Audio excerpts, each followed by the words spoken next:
En un pequeño pueblo de Austria nació un niño que soñaba con ser el más fuerte del mundo, pero nadie imaginaba que terminaría conquistando algo mucho más grande. Su nombre, difícil de pronunciar, Arnold Schwarzenegger. De cargar pesas en gimnasios humildes a levantar el trofeo de Mr. Olympia 7 veces. De apenas hablar inglés a convertirse en la cara más reconocible de Hollywood con películas como Terminator.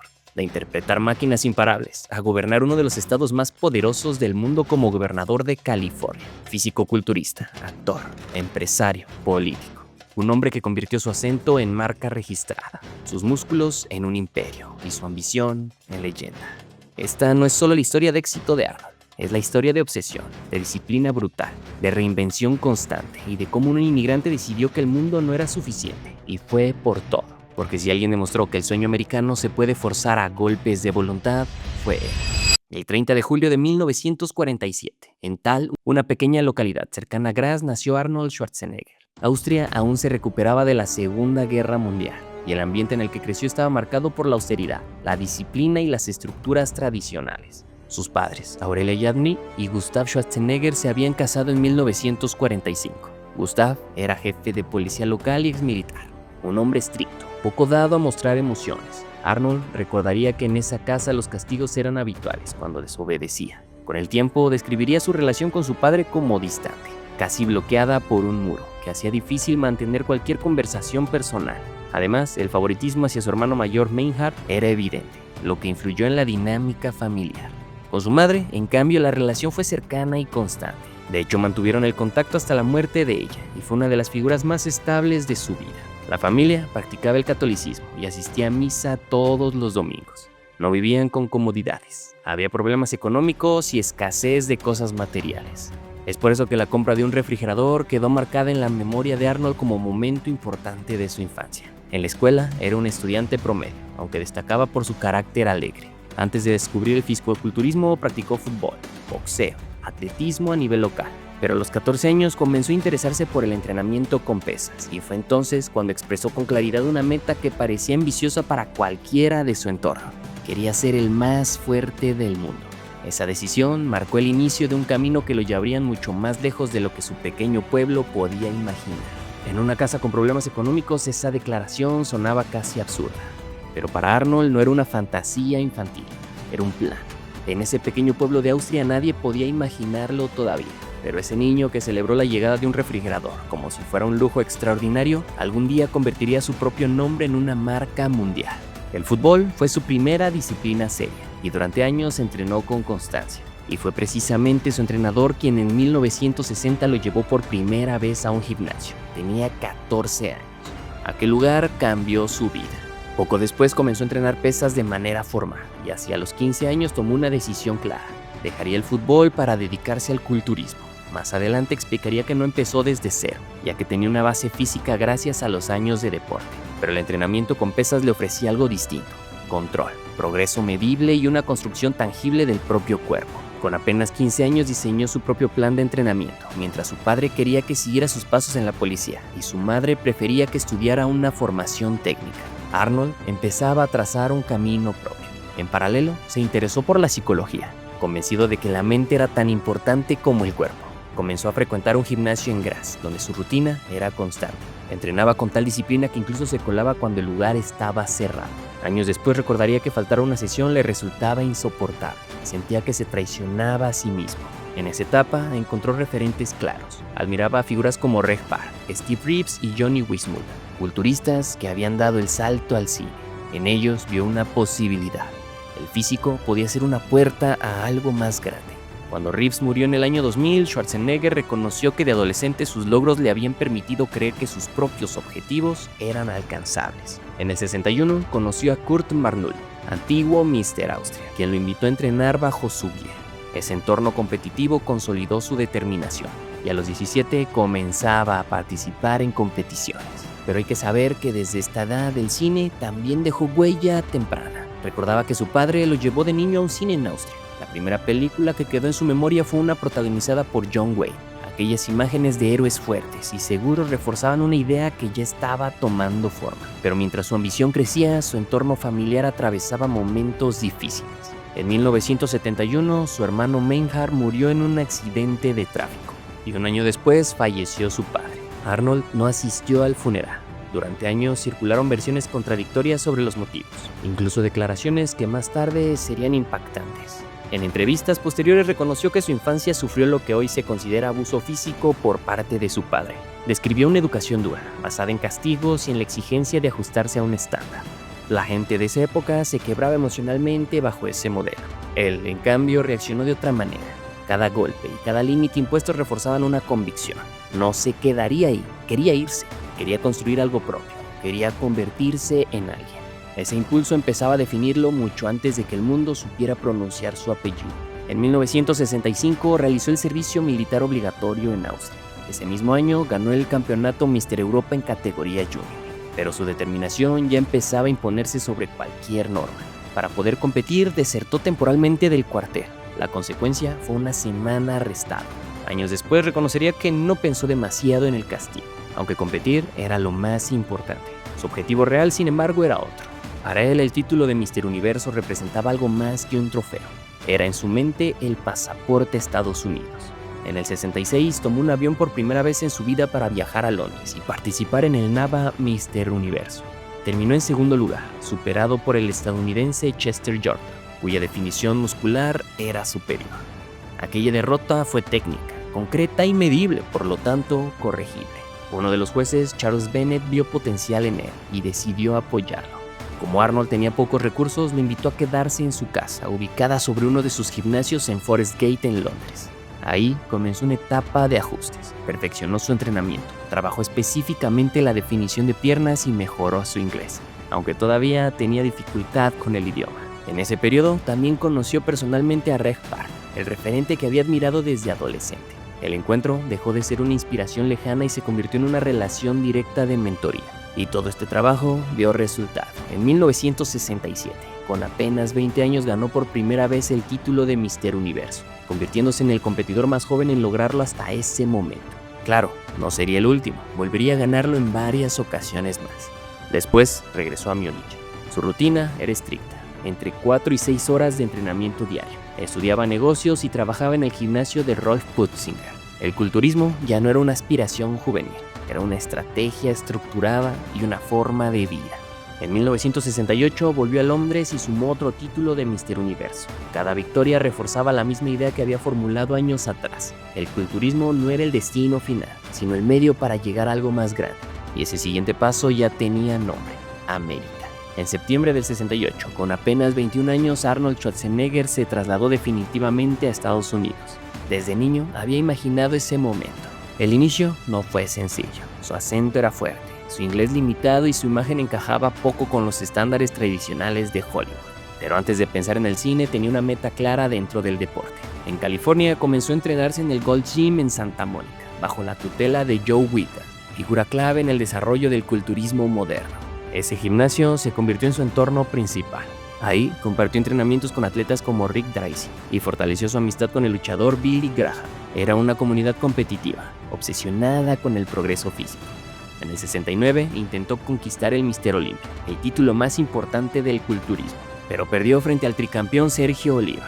La derrota fue directa, pero regresó al año siguiente con una mejor preparación y en el 70, con solo 23 años, ganó su primer Mister Olympia en Nueva York, convirtiéndose en el campeón más joven hasta ese momento. A partir de ahí inició una etapa dominante. Ganó el título año tras año, entre 1971 y 1974. Paralelamente, su figura comenzaba a llamar la atención fuera del ámbito deportivo. Meses después del Mister Olympia de 1975, aceptó participar en el documental Pumping Iron, dirigido por George Butler y Robert Fiore. La película mostraría la preparación de varios culturistas de élite y terminaría por convertirlo en el rostro más visible del deporte. La preparación para el Mister Olympia de ese año fue compleja. Había perdido peso para actuar en Stay Hungry, donde compartió pantalla con Jeff Bridges, y solo dispuso de 3 meses para recuperar su forma competitiva. Aún así, ganó su 6º Mister Olympia consecutivo y anunció su retiro del culturismo profesional. Sin embargo, el retiro no fue definitivo. En 1980, mientras entrenaba intensamente para protagonizar Conan el Bárbaro, decidió regresar a Mister Olympia sin hacerlo público. Oficialmente estaba contratado como comentarista del evento, pero semanas antes anunció que competiría. Y con apenas 7 semanas de preparación específica volvió a imponerse y consiguió su 7º título. Tras esa victoria declaró su retirada definitiva. Además de sus títulos de Mr. Olympia, acumuló 4 campeonatos NAVA Mr. Universo y un IFBB Mr. Universo, consolidándose como una de las figuras centrales en la historia del culturismo. Su legado quedaría reflejado años más tarde en una competición que llevaría su nombre, el Arnold Classic. Para entonces, el deporte ya le había dado exactamente lo que buscaba: reconocimiento internacional, contactos, visibilidad mediática y una plataforma desde la cual intentar algo más ambicioso. Pero algo que no podemos olvidar fue el uso de sustancias. Durante su etapa como culturista profesional, Arnold reconoció haber utilizado esteroides anabólicos androgénicos. En aquella época, su uso era legal dentro del culturismo competitivo, y él los describiría como sustancias para el crecimiento de tejidos. Años más tarde explicaría que formaban parte del contexto del deporte en ese momento. El tema volvió a generar atención en la década de los 90, especialmente por sus problemas cardíacos. En el 97 fue sometido a una operación para reemplazar la válvula aórtica.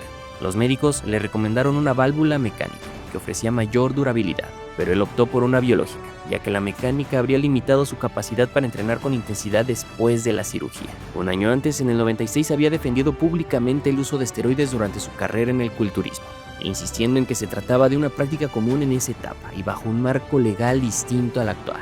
En el 99, demandó al médico alemán Willy Hebb, quien había pronosticado públicamente una muerte prematura relacionado con el uso de esteroides y sus afectaciones cardíacas. Todo esto pese a no haberlo examinado personalmente. Schwarzenegger ganó el caso en un tribunal alemán y recibió una indemnización. Ese mismo año también alcanzó un acuerdo con el tabloide estadounidense The Globe, que había publicado afirmaciones similares. Con el paso del tiempo, el debate sobre el uso de sustancias en el culturismo profesional continuó evolucionando, pero en el caso de Arnold quedó integrado como parte del contexto competitivo de su época, una etapa que ya había quedado atrás cuando su carrera tomó otro rumbo. Cuando Arnold Schwarzenegger llegó a Estados Unidos, el cine ya estaba en su horizonte, pero Hollywood no lo esperaba con los brazos abiertos. Su físico era considerado excesivo, su acento demasiado marcado y su apellido poco comercial. Su primer papel llegó en el 69 con Hércules en Nueva York, donde fue acreditado como Arnold Fuerte. La producción decidió doblar sus diálogos en postproducción debido a su fuerte acento. La película no tuvo gran impacto, pero marcó su entrada formal en la industria. En el 73 apareció brevemente en The Lockwood Band, dirigida por Robert Altman. 3 años después obtuvo un papel más relevante en Stay Hungry, donde compartió pantalla con Jeff Bridges. Su actuación le valió un Globo de Oro como nueva estrella del año, un reconocimiento que contrastaba con los constantes rechazos que seguía recibiendo en sus castings. Pero la exposición definitiva llegó en Pumping Iron, documental que retrataba el mundo del culturismo competitivo. Años después adquiriría los derechos del material. Intentó obtener el papel de Hulk en la serie El Increíble Hulk, pero el elegido fue Lou Ferrigno. Mientras tanto, siguió aceptando papeles diversos, incluyendo la comedia Cactus Jack, que fue un fracaso en taquilla. También interpretó a Mickey Hargitay en la película biográfica sobre Jane Mansfield ese mismo año, pero el punto de inflexión llegó en el 82, con Conan el Bárbaro, dirigido por John Milius. La película fue un éxito comercial y convirtió su físico en un elemento central del espectáculo cinematográfico. 2 años después regresó al personaje con Conan el Destructor, que tuvo menor impacto en Estados Unidos pero mayor rendimiento internacional. Y en el 84 protagonizó la película que definiría su carrera, Terminator, dirigida por James Cameron. Su interpretación del cyborg T-800 con diálogos mínimos y una presencia física dominante se convirtió en un ícono cultural.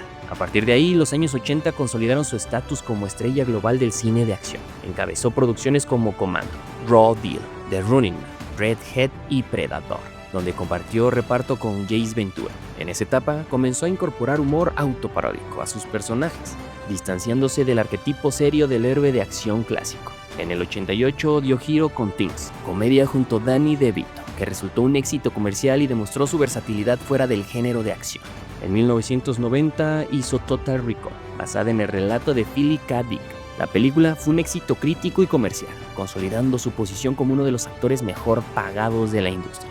Ese mismo año protagonizó Kindergarten Cop, que reforzó su faceta cómica.